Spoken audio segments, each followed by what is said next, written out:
right, legends. Look at this beautiful day. You know that nobody else is gonna be out there, so when I got up, I heard the rain was raining hard, I started to smile. My brother is here. I wanna show you guys how we keep our feet dry.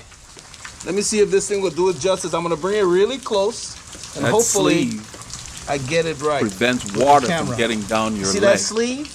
No water is gonna get in there. And my brother will film me when we're riding too. So if you know what you're doing, you can ride in any kind of weather. We are completely sealed. We're gonna turn on the machines and head out. I end up using a vest on this ride. It's your lights. I'm doing front and back. If the back is on, this is the front light. I'm gonna line it up. Make sure it's level. Let's see here. One tap. I'm ready to go. See, I've got that on that beam that is full, but it has flickers. a pulse. Okay, it's time to roll. Yep. I don't even have my gloves on. I don't even know if I want it. I probably should. These are waterproof gloves. So the right equipment for every purpose. I'm gonna give you this camera, my brother. It's actually so warm enough to ride barehanded. Here you go. You can film us as we roll out. Okay. All right. I was disappointed because it actually did not rain These long are enough. our waterproof gloves. Yes. They're breathable, and they keep your hands dry. You know, when it's warmer, it's not that big a deal. I'm gonna put this over it because you don't want this inside because the water will run from here inside your glove. But now you can see the jacket already beading, so ooh, I got this on the wrong direction. There we go. Yeah. So you have the right equipment, the rain is not an issue. Yep. No big deal. And that's why you buy rain gear. So I smiled this morning when I heard the rain. It was pouring. I was like, man, this is sweet. So as you say, let's do this. Yes. Yeah, I love the rain. Flip in. It was raining Friday. I texted Paul. I said, this is our kind of weather. Yeah.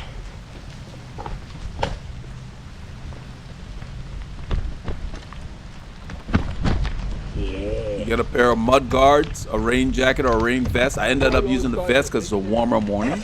But we ended up coming back to get Paul's bottles. We're so excited to go, he forgot his bottles in his car, in his truck.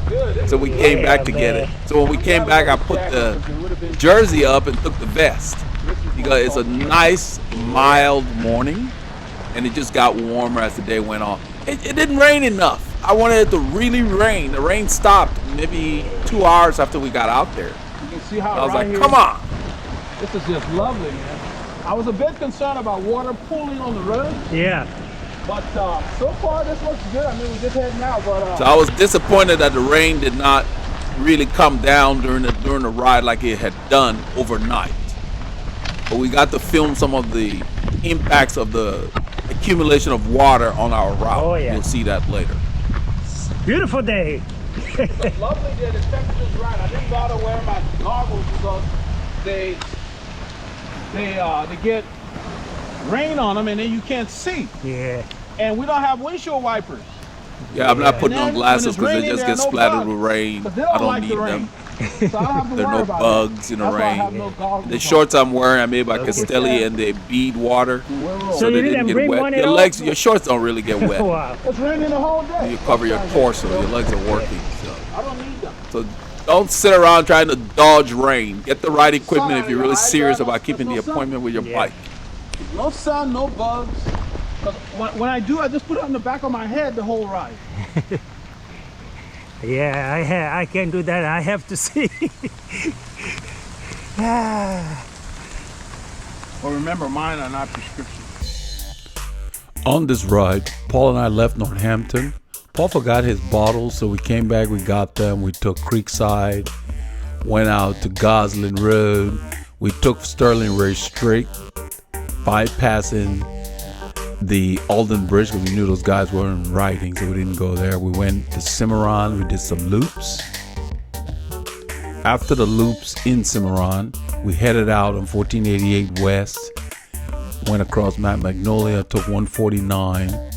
Then we continued on 149. We explored a neighborhood back there, but we continued east and took Spring Branch Road. into Montgomery. We went by Caroline, took the back way, took 105 to 2854, very windy. We took Rabon Chapel South. We filmed that whole stretch. I think you will enjoy the clips we got for you. The ride was very challenging because of the changing weather conditions. It started out with heavy rain, then it cleared up contrary to the forecast.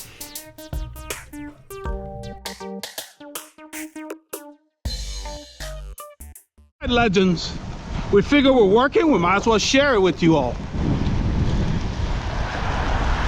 Beautiful day. Look at this weather. Just lovely.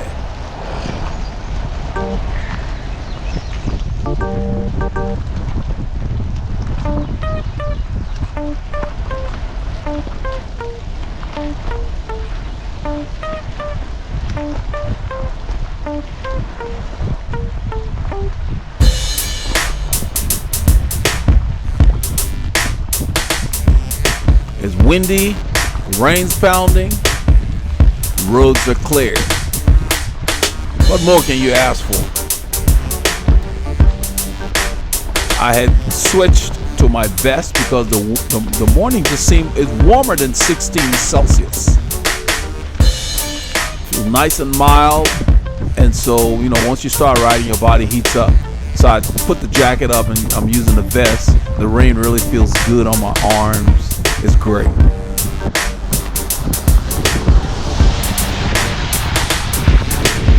So the biggest thing is that the Mudguards are doing their job. As you can see, there's a lot of water on the road. The rain's coming down. There's not a whole lot of splatter at all. So if you're riding with somebody that's equipped like this, you can ride as close as you need to. Sometimes there's a lot of water pooling. You're gonna have to stay left or right because it sprays up a little bit. But you can see the nice thing about having Mudguards. I think that's required in the rain.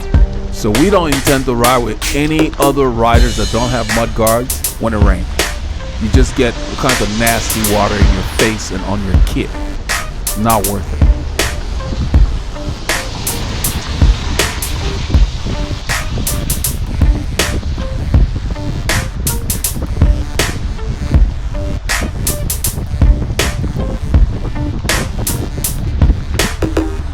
So yes, this is Flintridge Drive. When we go across Lake Woodlands Parkway, it will change to Sterling Ridge Drive.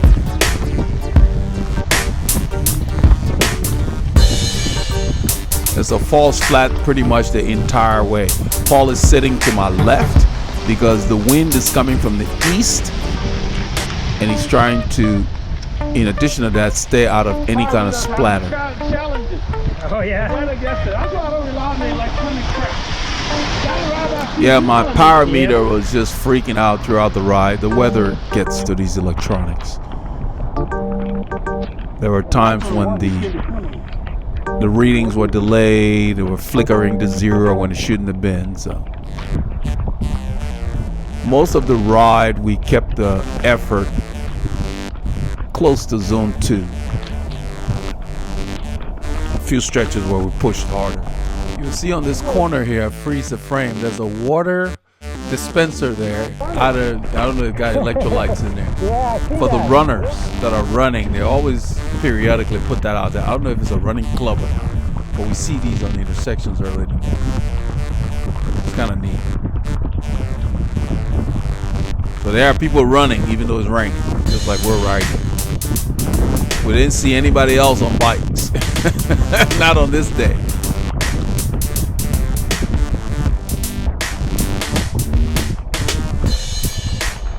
So we approach this intersection. I go ahead and check to the right. Nothing's coming. I let Paul know it's clear.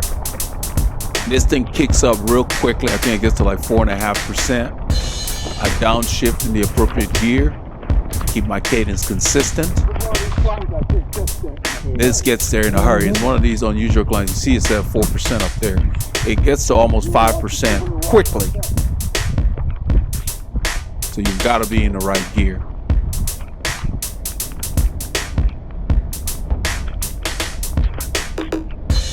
This road, Flintridge Drive, is heavily used by cyclists and runners.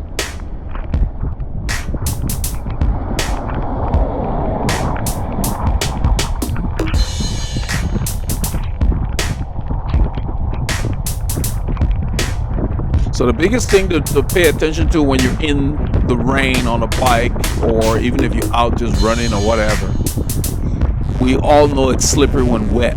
Watch out for those white lines, like when you start at the intersections. Make sure your rear wheel is not on the white line, because they tend to slip when you put tension on the chain to pedal. So you watch that, and then when you're stopping, try to not stop on the white line. There's not a whole lot of traction. They're painted lines, so they're slick. And then take wider turns when you turn. Don't lean the bike aggressively, and really just drop your speed in turns. Once you're going straight, it's a piece of cake. You don't need to do anything special. And you hear me mention that to Paul up here at this intersection, because we stopped behind that truck and then the light changes, and I tell him that it's great we didn't have to start on the white line. I never put my wheel on the white line to start.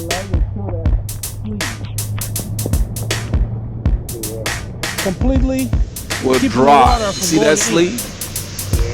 The water goes over that sleeve. It does not go inside my rain cover. Because as much as they make these rain covers with silicone on the inside, they only do so much. I'm telling him to be careful on the white line.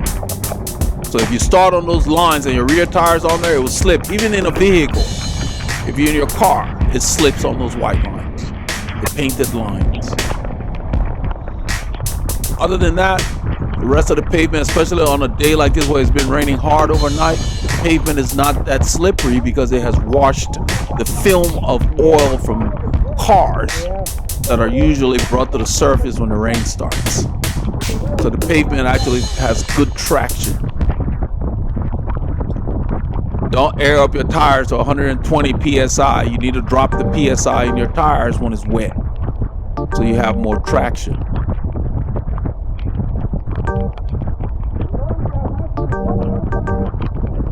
Yep. That is to be expected, my brother.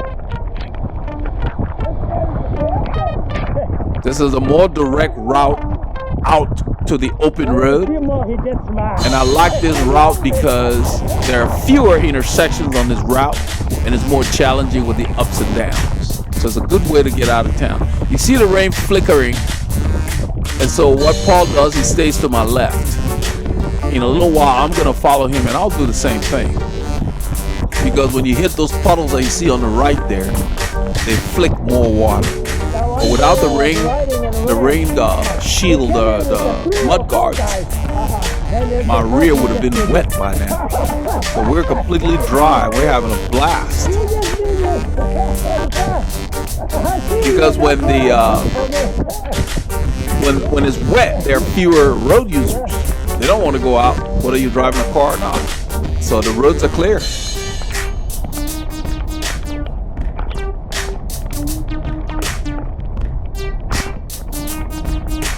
And I primarily have the gear for the different weather conditions because I have a finite amount of time to devote to the sport I love. So I want to keep my appointments so I can get on with my day to do other things. I can't be moving my appointment around for cycling because of the weather, because then I can't ride as much as I'd like to on a Saturday, which is the long day. And you can see we're riding as if to say it's not raining. Don't let the rain stop you. You know, that's a $35 or $40 rain gear. I don't remember what I paid, but that's about the range, $35 to $50. And I've had it for years. It's paid for itself, and it works on any bike. It's made specifically for our road bikes that don't have eyelets for permanent attachments of mudguards or fenders, depending on where you are. They're called fenders in certain parts of the world. I think probably in the US they call them fenders. I think the Europeans call them mudguards.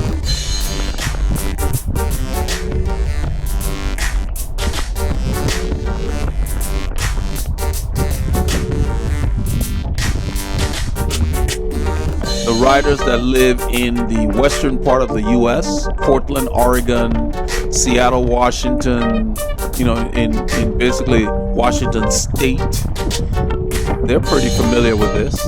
Their weather is like this most of the year.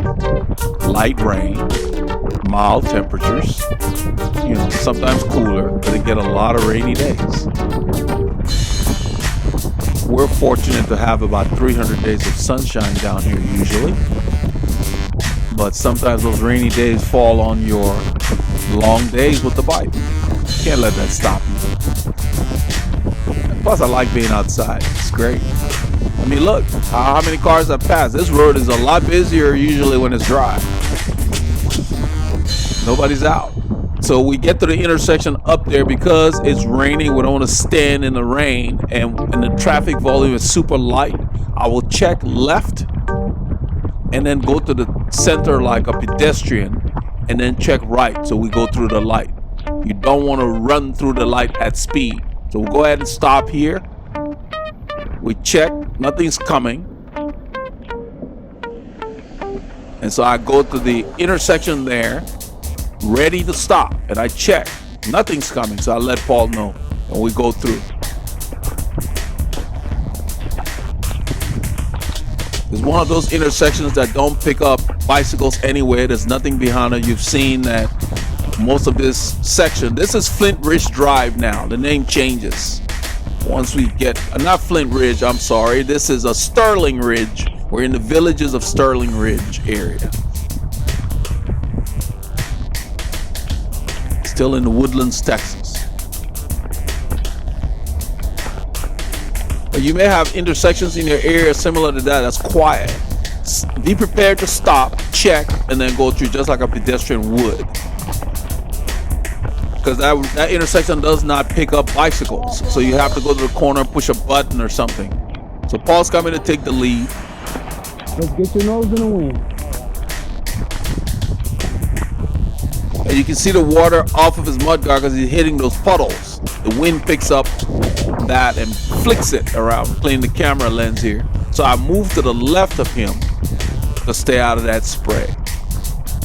And the spray is intermittent because his mudguard's doing the job. It's just when the wind picks it up and he goes through puddles on the road. See the puddles to the right.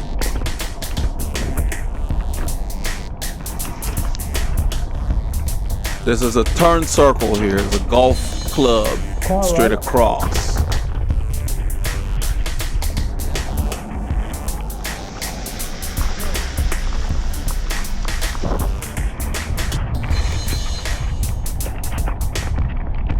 So riding in the rain, I believe, enhances your bike handling because you get to feel what your tires are doing.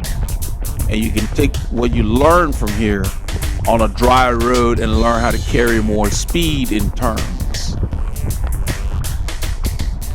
They do the same thing at driving schools for cars. They put you on a skid pad, which is wet, and they have you learn how to counter steer.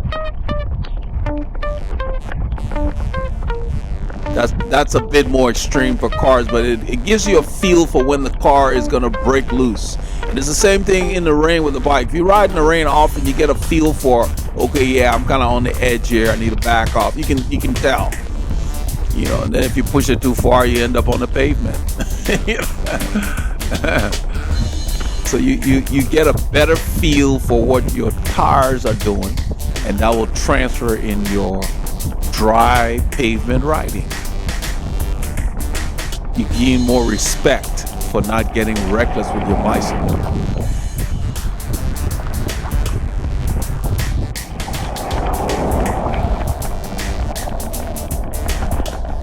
So if Paul didn't have that mud guard on, he'll have a rooster tail. His back will be dirty by now. His shorts will be wet. We are completely dry, and we've been riding for an hour 14. Completely dry. I showed you the sleeve. We identified weaknesses in keeping water out of the shoes, and that was the main area there. Other than covering the vents under the shoe, depending on the brand of shoe you have.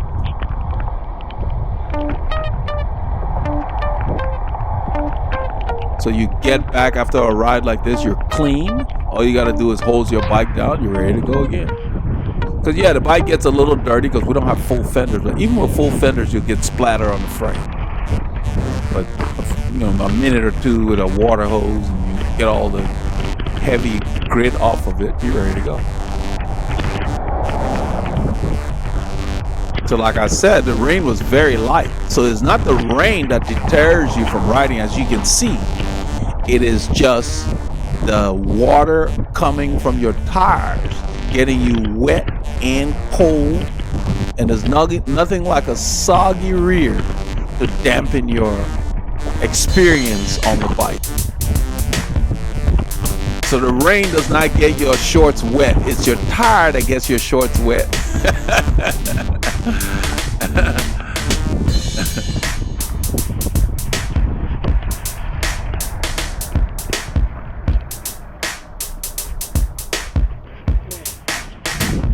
So since we have rim brakes, what we do is just like you would do with disc brakes on your car that's been in water.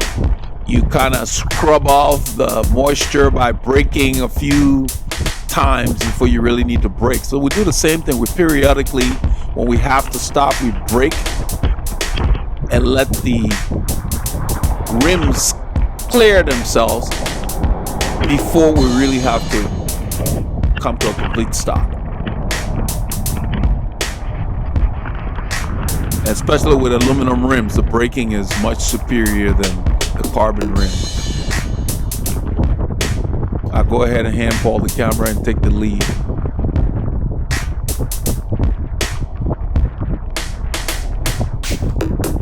We're on Branch Crossing Drive, heading towards Research Forest to get out of town.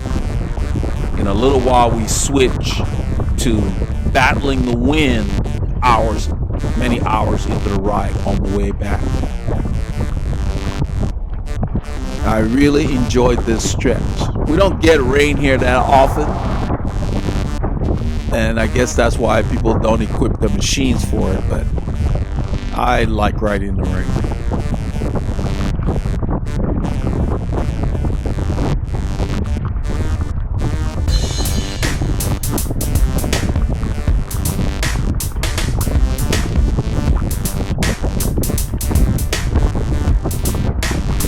That rain vest did its job. It kept my torso dry, which helps regulate your temperature. Your arms and your legs, especially during the work, is not an issue. Your arms also. I think I am unzipping, I'm zipping up the bottom to reduce the amount of wind getting in there. It's got a double zip where you can ventilate from the top and the bottom.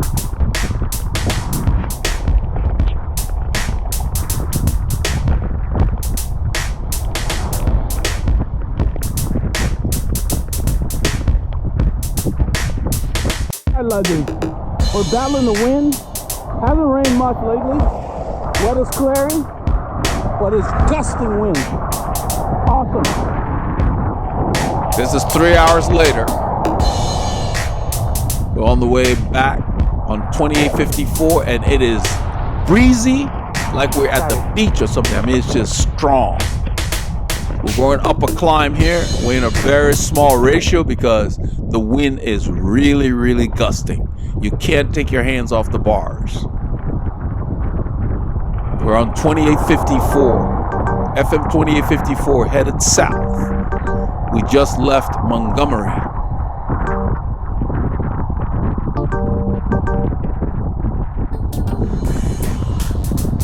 Four hours and 41 minutes on the clock.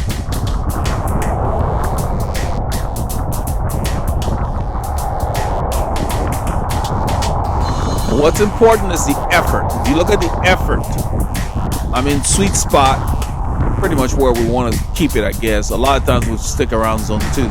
Sweet spot. And that wind is just blowing. My rear tire feels squishy because the wind is blowing the back tire. And I have to lean a little to the left to hold that line. The wind is gusting from in front and to the left, but more from the left, from the east.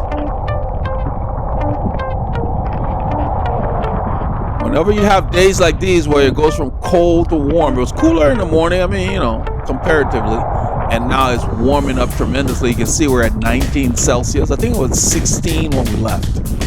but the wind is coming from the southeast, which is where we get our wind mostly in the summer.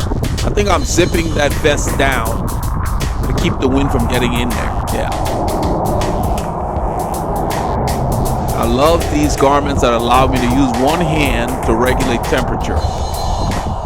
This is like a 2 or 3% grade into gusty 20-kilometer-an-hour winds. I just find a ratio that will allow me to keep my cadence consistent, keep the effort top of zone 3 to sweet spot.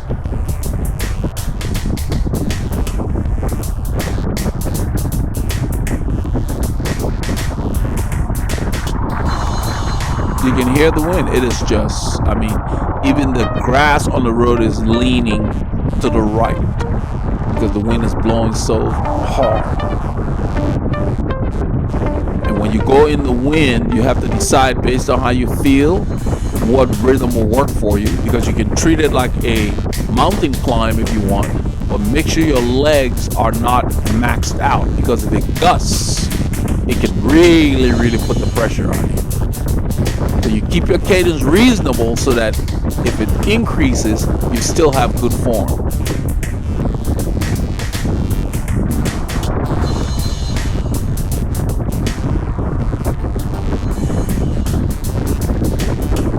I was looking to see where Paul was.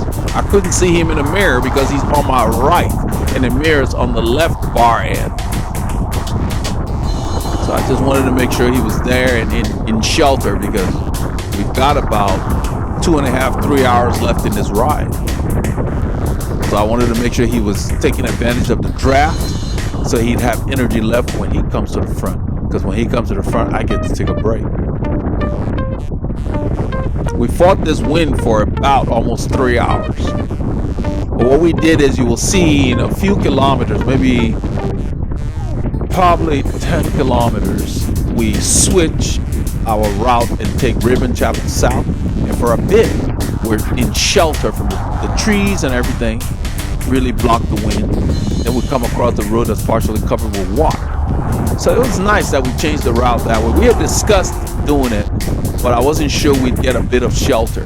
But it was a nice break from this wind, because the wind is relentless. This is a stiffer wind than what was on the ride that I dubbed cycling in windy conditions. If you look at my vest, that thing holds my body really tight. You can see how it's rippling. The wind is gusting way more than the last ride we called windy. It's blowing hard, then it increases periodically, so you have to keep your hands on the bars.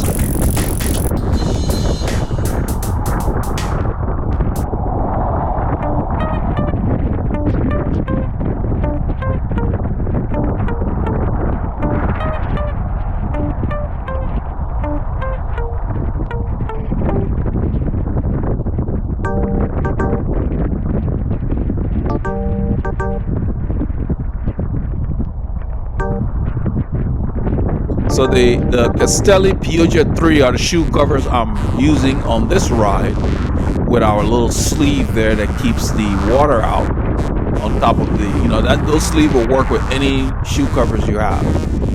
But it really enhanced the design of what they already had there, but that basically seals against your skin so water doesn't drip in. But the Pioggia breathes really well. It got a little damp on the inside after I got back and took it off, but it's designed that way intentionally so that it doesn't become a hot box.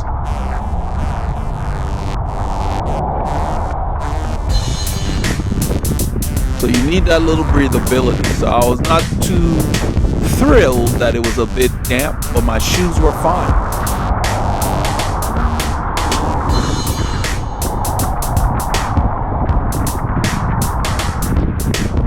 It's designed to wick some of the moisture and allows your foot to breathe as well. But in heavy rain, yes, some water will get through, but nothing that gets your foot wet. You can see the wind's picking up even more. You see where Paul is. Paul is basically, we're running an echelon here. In a little bit, we'll start doing a rotating paceline. That's why I'm staying close to the white line so Paul can have room on his shoulder.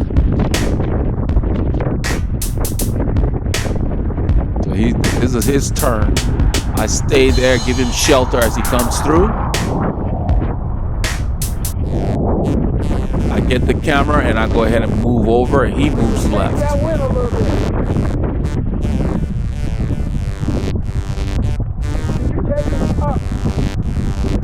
I suggested that he keep his cadence up because that wind is pounding.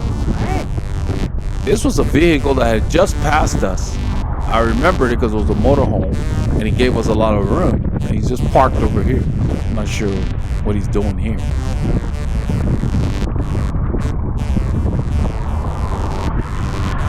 It's like riding near the ocean. This thing is gusting. It is pounding us. That motorhome would be perfect to go to bike races in.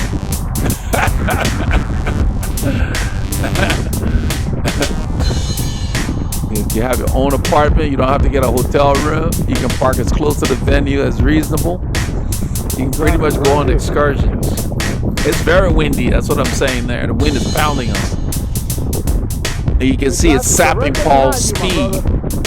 But you can't do it by speed. You got to focus on whatever effort you want to hold. It's kind of like climbing. It's disgusting.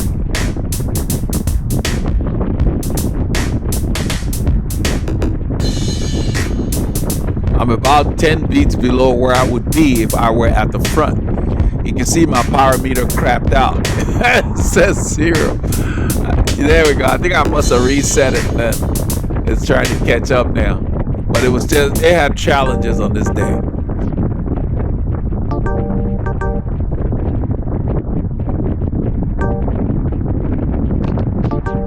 I rolled to the front, I hand Paul the camera. I think this is where we start rotating. Because when you're in the wind, if you take short pulls, then you get to rest more. So you take pulls, the person in the wind gets to rest while you're here taking your pull. You don't need to sit there too long. You sit there as long as you can handle it. The key with the rotating pace lines, if you're doing it with many riders, is they have a tendency to keep accelerating as they come to the front. Then that really ruins the point of doing it. Because if everybody's accelerating, at some point people start hitting the limit. And then they back off participating in it.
So you don't have to be riding with a lot of riders.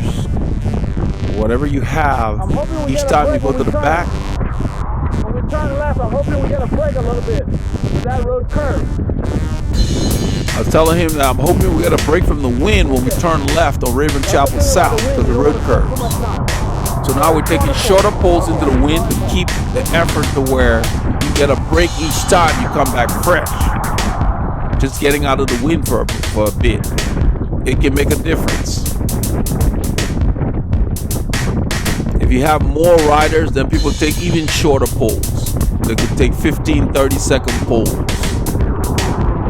Or less than that. The key is to keep the speed consistent.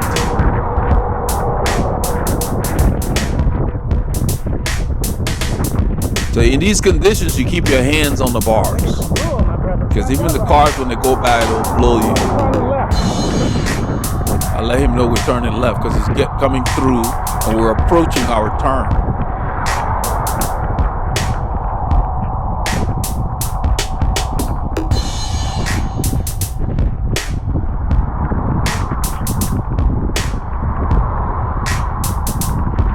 We usually ride Rabon Chapel, but from the other direction.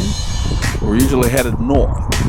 I like this section of it where we're headed south. It has a nice long curvy climb that is not very super steep, just mild grades to where you can really work on your climbing. You can make it harder if you want by using the right ratios, but not very, it might be 2 to 3% if that, but it's long. So we're using the mirror. I told him to be careful because it's wet in that corner. You see how we turn on our side of the road. There happens to be a car coming. And right here we feel no wind. We got a little break from the wind. All right. Yeah. That wind is just, it was just relentless.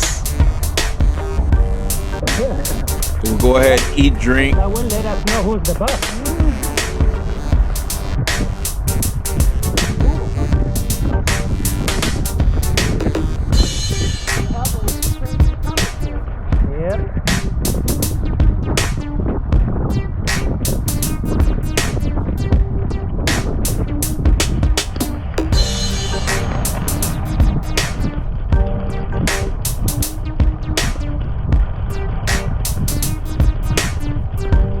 So even though this is an easterly direction, in this section here, there wasn't a whole lot of wind because we're in the canopy of these trees. And just the wind was not here until we got outside of this canopy. Then it reintroduced itself.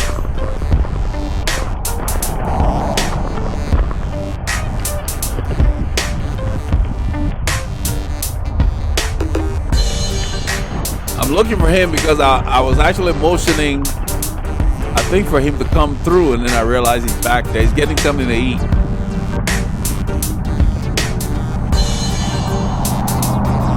We're giving the other road users some room to get around. And in about maybe 100 meters or so, we see that there's water across the road. He told me he was reaching for a gel. That's why he was back there. Egypt. Yeah, that's why we did not go back on our favorite road, because we know that corner is underwater. This is underwater here. So we make sure we make sure we wait for the cars to go through, because you don't want to get splashed. Let him come through first. Because if you try to go while he's coming, he'll splash you, because there's water splashing on both sides of that truck. So we wait till he gets through. And then we use the middle of the road. Get towards the middle. It's always thinner. There's more water on the left there. Right here is real thin. This is for the guys. There's a lot of water on that side. So this is where we're going through. So you want to go slower too. You don't want the water to splash on your bottom bracket unnecessarily. And because of you don't want to go too fast, because you don't want water on your bottom bracket. You can see Paul's, you see mine, the water is below the bottom bracket. That's how you get through there. You don't want to spray your bottom bracket or have your bottom bracket immersed. If you do get the bottom bracket immersed, then you want to overhaul it. Look at the water. Look at the water gushing. This thing is usually just a trickle. I'm not sure how much rain we have, probably 7 inches or so. I got to research that. But we had a lot of rain. It was heavy around 5. I could hear it. Now we're back in the wind again. The shelter is over. There you go. I was thinking from back there. Yeah. This is the adventure, man. Look at that.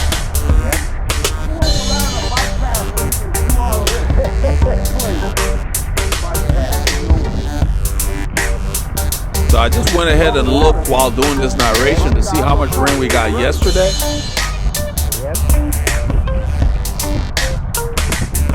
Until they find a way to put a place for water to go. I think it's about 7 inches. I'm trying to look at the different Right. reports, but it was significant.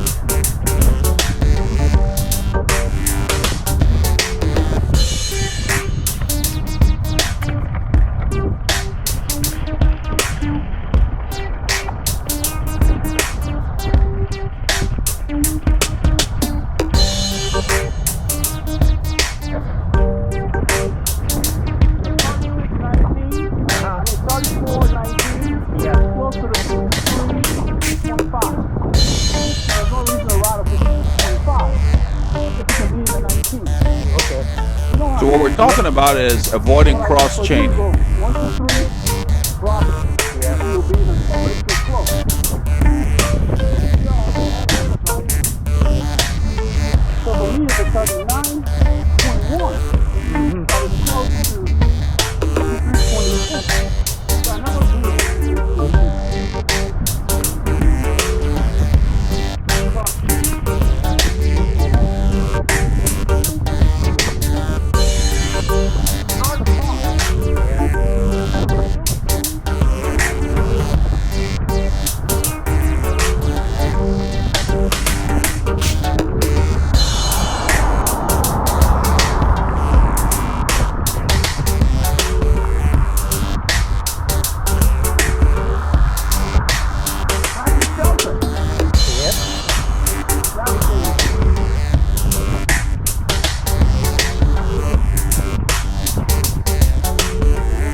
That's why I like this road. It's a gradual climb between 2 to 3.5%. It's long, so you can get a rhythm and work as hard as you choose to.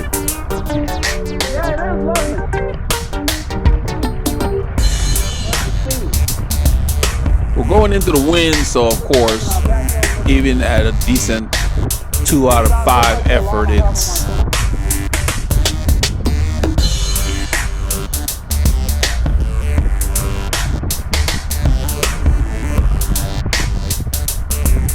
so on a road like this, you can decide how you vary a cadence each time you come, depending on what kind of workout you're doing.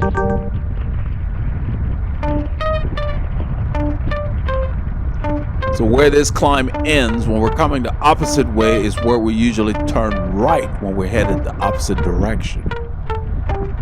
It's right here. That road on the left is where we usually turn right from the other direction. I'll go ahead. I think I shift up to the big chainring here or something. Just to mix it up.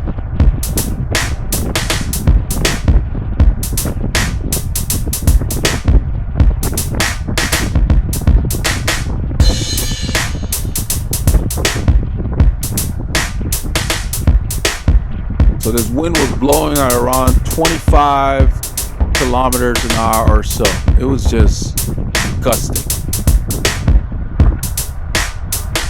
So you know it's going to take you a while to get back, and all you do is settle down, find a rhythm.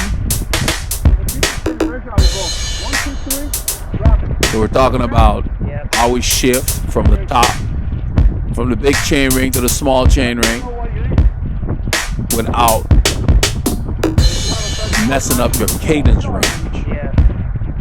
Those are the things we practice.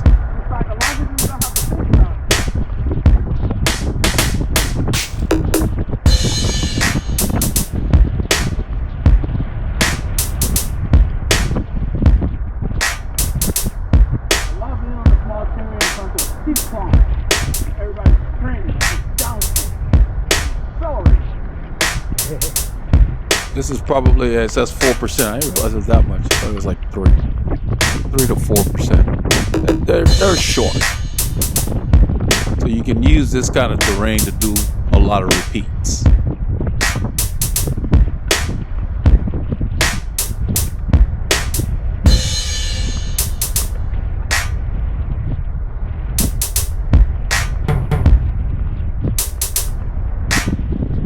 So you can see ladies and gentlemen. 5 hours, rain, wind.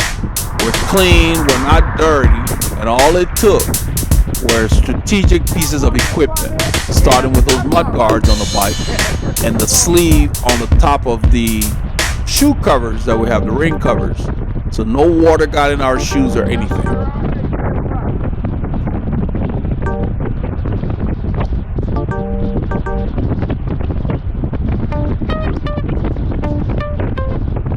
So for £5, you can get those sleeves and put them over any kind of shoe cover you have that's for rain, to get rid of the weakness in the area of the shoe cover that attaches to your lower leg, because the water drips down in there. That eliminates that.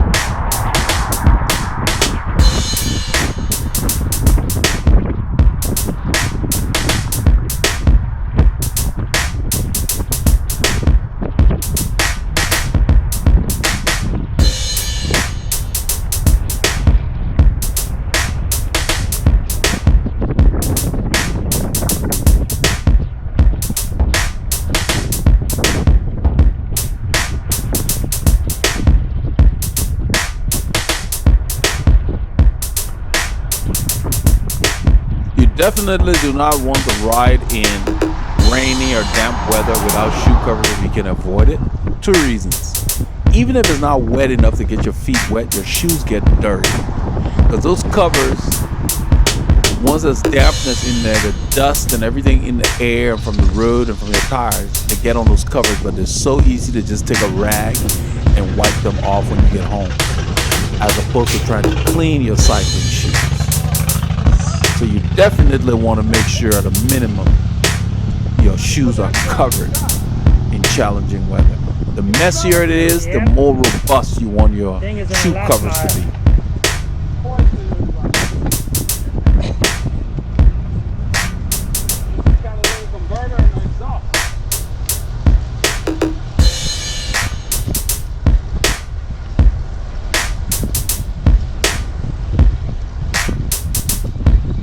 In a little while, we're going to start rotating again, because after we get around that curve, the wind's going to pick up. And we're going to use that to just maximize how we deal with the wind. But psychologically, getting that little break from your riding partner makes a big difference.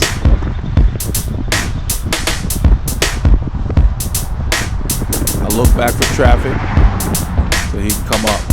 I move to the windward side so he gets shelter as he goes through, and then I slip over behind him. I don't let him get too far ahead of me before I get in his draft, so I can save energy.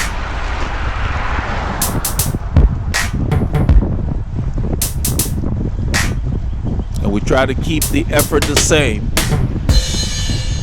so the person who was pulling gets to take a break.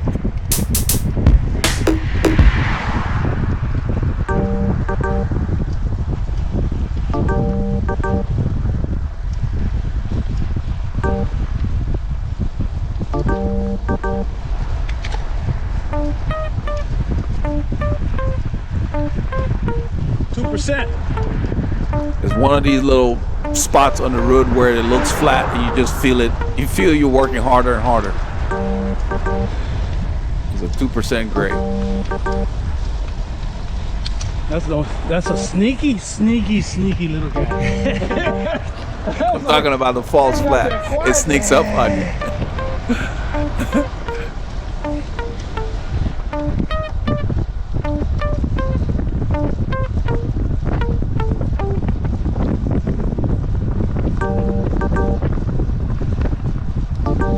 So as you go through, as you saw me do, you go through, you want to be smooth.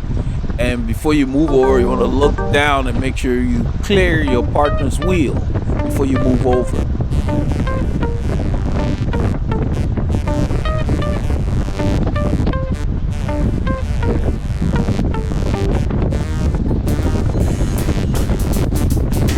The wind's picking up, you can hear that. I mean, it's just... I think Paul's coming through. Helps you. Yeah. That wind hit me, no worries. Yeah, I was telling him that when the wind increased back there, right there in that stretch, see how I move over quickly? And he looks down too to make sure he's clear. Now he's moving a little to the left, but the wind's coming from in front and to the left. So I'm a little staggered to his right side. But the wind hit me, and because my cadence was up, I didn't have to downshift. I just allowed my cadence to fall down a few RPMs. I go back through. That's how you do it. And if there's more of you, you get to sit behind longer. I'm looking down, so I make sure I clear his wheel. You look down, and you on that side you can see. This way you can keep the effort higher because you get that little break. And you guys can decide whether you stay for 15 seconds, 30 seconds, or longer. If you feel stronger, you stay up there longer and let the weaker rider take a longer draft until they're ready to come through.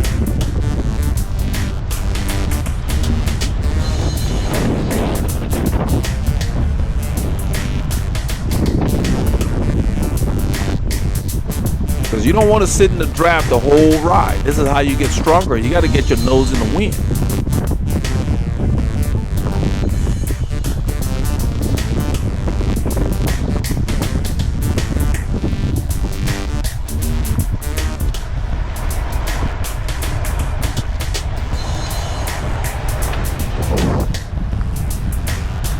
As I pull up, I move a little to the left, just kind of glide over. And when you're coming back, you got to get on that wheel quickly, because when that wind hits you, you're going to be working.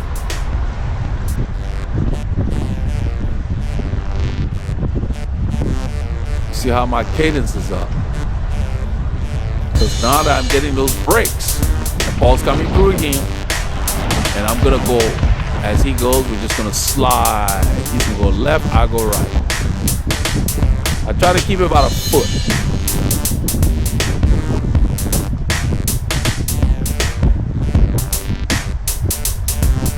It's a two-man rotating paceline.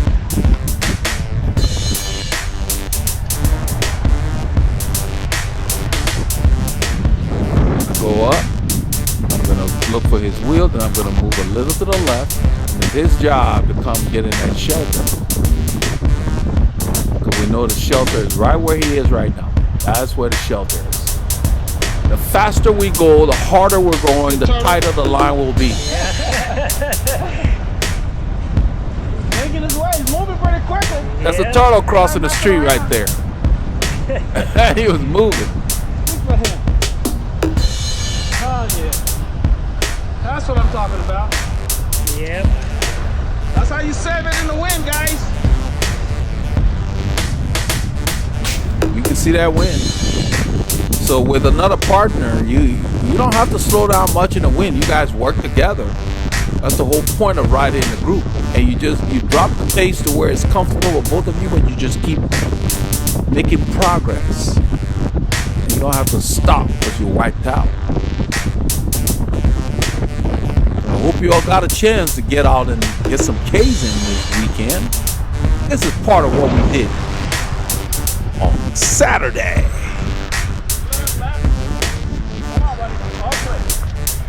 I hope we get more rain next week, because this rain was a joke. It rained while we're sleeping.